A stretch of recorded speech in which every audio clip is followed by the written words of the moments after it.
Hey everybody, today's video is going to be on the Koss ESP-950 or Koss ESP-95X because these were from Mastrop, and the STAX SRM-007tA, or sometimes known as the T2 hybrid headphone amplifier. And I'm telling you, I got a sweet deal on this guy on eBay. I rarely ever luck out on eBay purchases. I'm always paying the full price or I'm losing out on the bids, you know. But this guy came to me for only 500 bucks US. They list and they're still available for about, I think, $1,700 or $1,800 US, brand spanking new. So this thing was gently used. It's hardly any scratches on it. The tubes inside, perfect way to go. In fact, I'd been running it, I'd left it on for 2 weeks, tubes and all. Not really a good thing, as I found out last night from one of our club meetings. So now I turn them off when I'm not using them, and when I know I want to use them, I'll turn them on an hour or two ahead to warm up the tubes. But the sound these things make is just beautiful. All the issues and modifications, and and eventually I wound up trashing the exciter box that came with the original Mastrop Koss 95Xs. That's a piece of junk. This thing is so much nicer. All those frequencies that I was complaining about and certain things that would hurt my ears and things, gone away. Highs are silky smooth. These things, that little plastic box doesn't do these headphones justice, to be quite honest with you.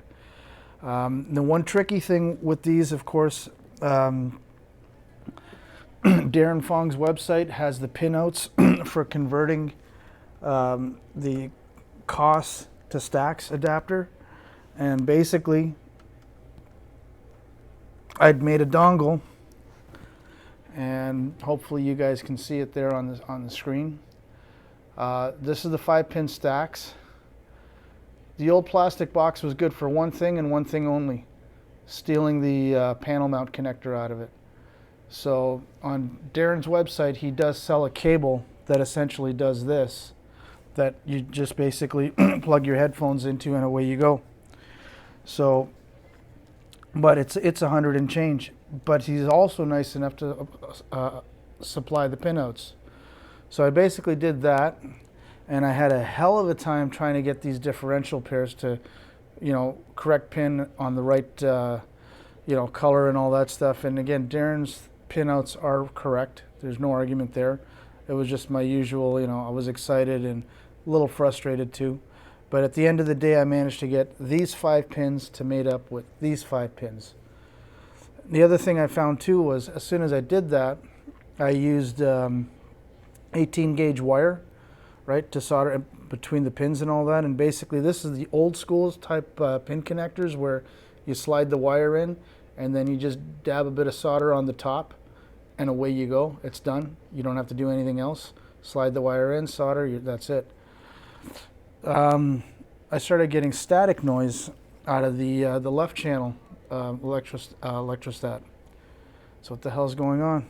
And that's when I applied my old telecom skills or tricks, whatever you want to call it, and I literally just twisted the harness of the 5 wires, and the noise went away.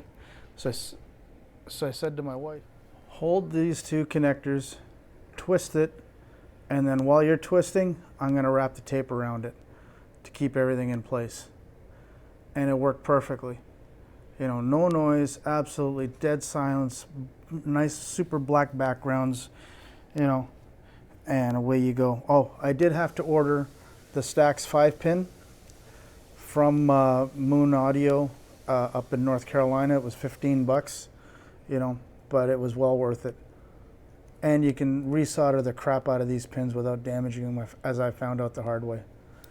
And basically, it just goes right back in here.